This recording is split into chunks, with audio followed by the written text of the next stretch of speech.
Why do people often encounter problems while using new products? I guess one reason is that manufacturers don't really design their new products in a very intuitive way. Maybe the product is a little bit too revolutionary. It's a little bit too different from what the customers are used to.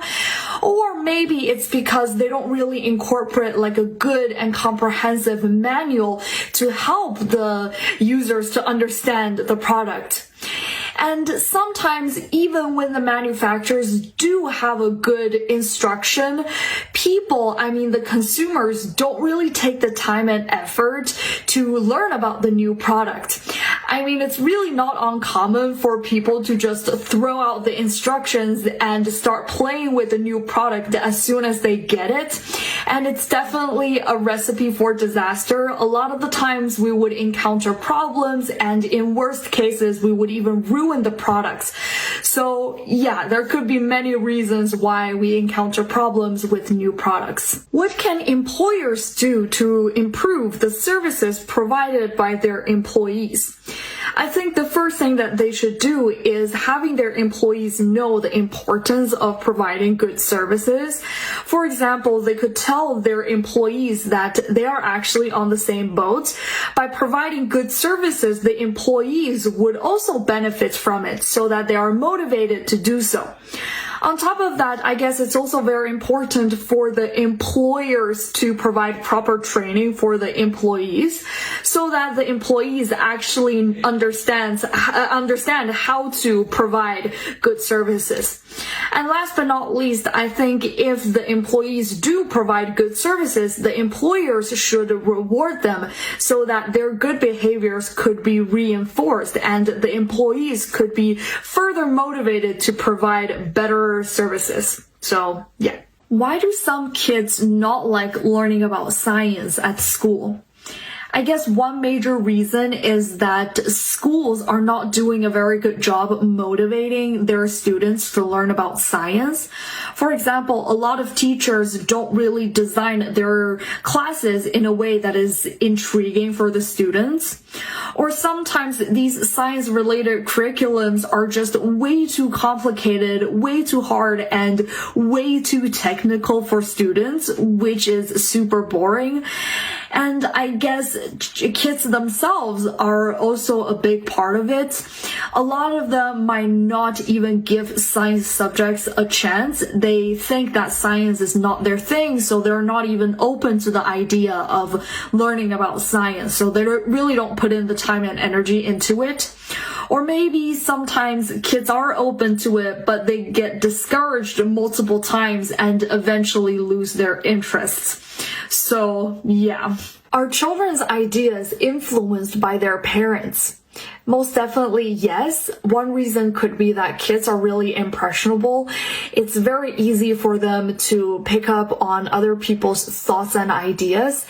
And with the amount of time that kids spend with their parents, it's really safe to say that their ideas would for sure be influenced by what their parents think or what their parents do.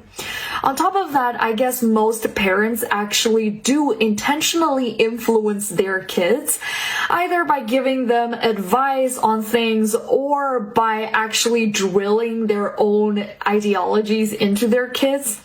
But for whatever reason, I feel like it's for sure that kids' ideas are influenced by their parents. Do you think services nowadays are better than before?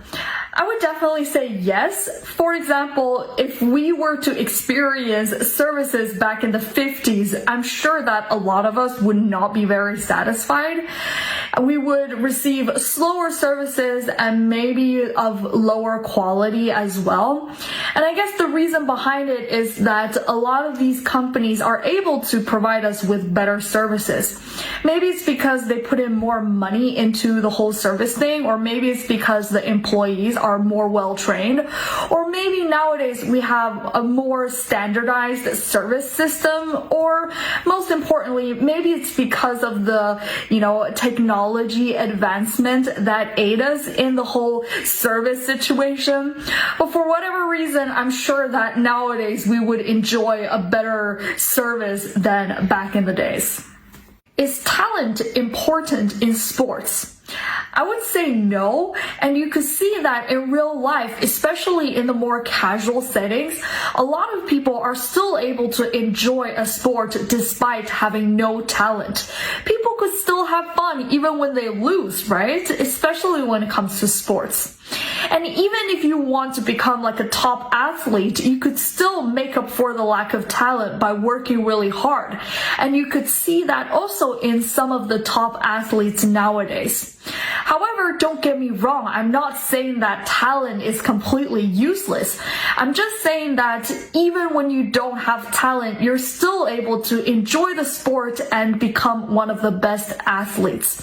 So it's not that important. Do you think objects that we use in our everyday lives should be beautifully designed?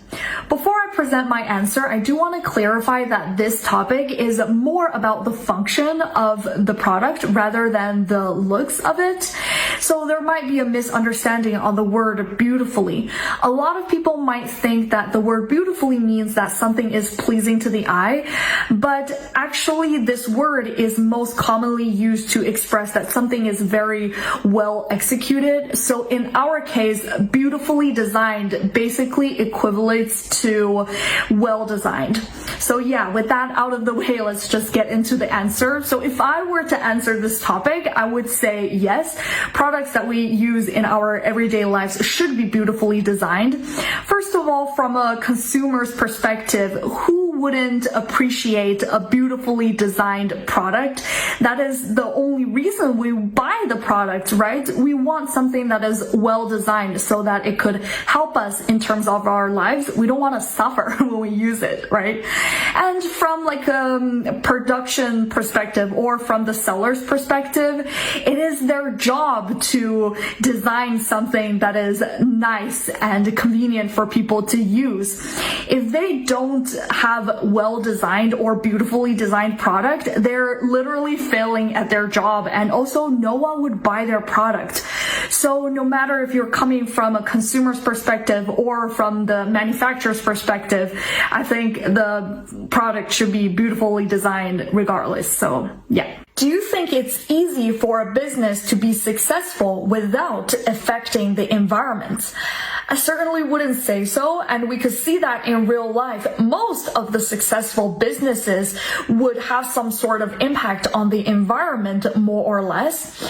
And I guess one reason could be that it's just impossible to have no effect on the environment while they are expanding their businesses. They would use mass amount of electricity. They would produce a lot of different products, and these will certainly put a strain on the environment one way or another. And I guess another reason could be that these companies usually don't prioritize environmental protection that much. I mean, they would weigh economic gain way more than protecting the environment. So in most cases, they would kind of do the trade-off and sacrifice environment, unfortunately. So yeah, for whatever reason, I just don't think it's easy for companies to be successful without impacting the environment. People take too many photos nowadays. Definitely yes. Nowadays, it has become such a social norm for people to constantly take photos of everything around us, and it does get pretty annoying sometimes. Sometimes it gets annoying for the person who is taking the photo because it kind of prevents us from enjoying the moment for whatever reason. For example, when we're traveling, sometimes we would forget to appreciate things with our own eyes because we're too busy taking photos of everything that we see. I don't know the exact reasons behind it, but I'm sure a lot of people could relate to that. On top of that, I think it's a little bit annoying for everyone that's involved in the photo. For example, I'm sure all of us have been in unwanted group photos. The fact that it's such a social norm to take a photo after an event put a huge pressure on everyone. Other than that, another example that I could think of is that sometimes when we take photos of things, strangers would get included in our photos. And strangers might not want to partake in our photos, and it is sometimes considered like an invasion of privacy. So for whatever reason, I feel like we do take too many photos nowadays, and we definitely need to chill. Are there any differences in the relationship between you and your friends and between you and other people? That was a bit of a mouthful, but yeah.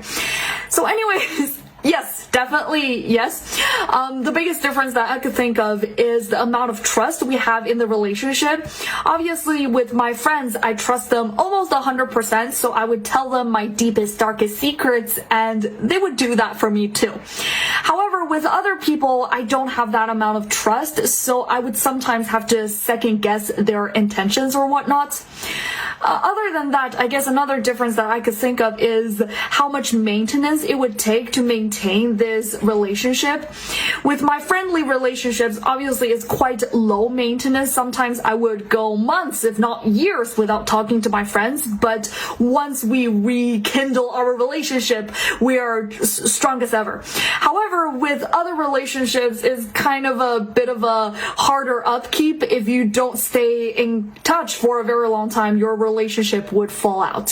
So yeah, I'm sure there are many other differences, but these are the two that I can think of. Yeah. Who are smart children likely to be influenced by?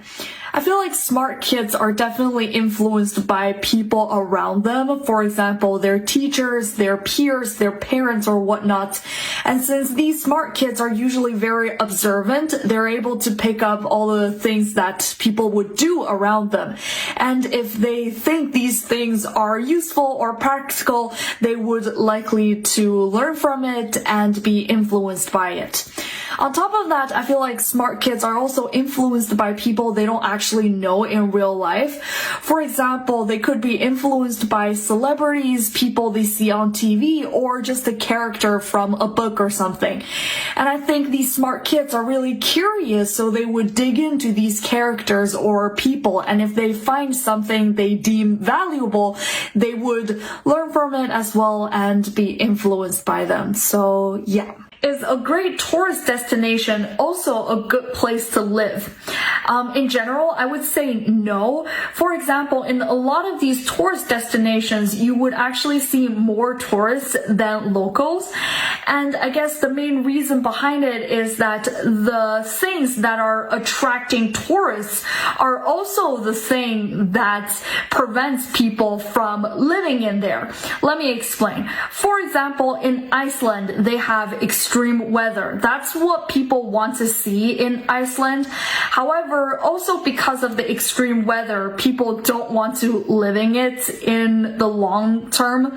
Another example would be somewhere that is super exotic. People want to visit these exotic places because they are curious, but at the same time, because it's so different, people might have a really hard time adapting to the local life, so they wouldn't want to live in it permanently. So yeah. Why do people from the same family have different personalities? I guess one reason could be that although they're from the same family, they could still have different upbringings. They still grew up in different environments. For example, their educational background could be different. They might have different friends growing up, or they might just face different opportunities in life. And all of these would result in different personalities. On top of that, I guess that's just how genetics work. No matter how closely related you are, you're still going to have some differences in personalities. To be honest, I don't know the real science behind it, but it is what it is. So yeah. Do people have different personalities in different regions of your country? In general, I would say no. For example, you could see the same type of person no matter where you go in China. And I guess the biggest reason behind it is that I don't think a person's personality is determined by where they're from. I mean, it does play a role, however, not that much. There are so many other factors that we need to consider, and it's a really complex topic, I mean, personality-wise. And on top of that, different regions in China are just not that drastically different from one another. There are differences for sure, but the differences are not so big that they're creating completely different personalities. So yeah, clothing tell and reveal a person's personality. To a certain extent, I would say yes. To be honest, I don't really know the real reasons behind it, but I guess that's what most people do. For example, if we meet someone who's wearing super alternative clothing, we would assume that this person is quite different from your average Joe. And usually this type of assumption is true. However, don't get me wrong, I'm not saying that we should determine a person's personality solely based on what they are wearing. I'm just saying that somehow we could kind of tell a little bit about a person just from what they are wearing. So, yeah.